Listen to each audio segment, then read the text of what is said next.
শীতকালে ঘরের মধ্যে খুব ঠান্ডা, খাওয়া যায় না শীতকালে ঘরে বসে। কাঁপনি দেয় কাঁপনি।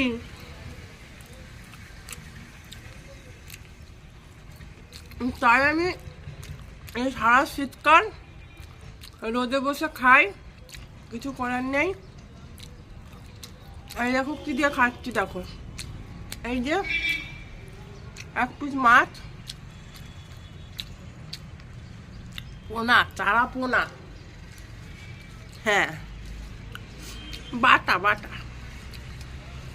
বাটা মাছের ঝোল,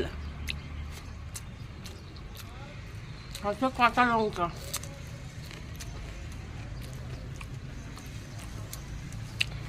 শীতকালে এই অনেক।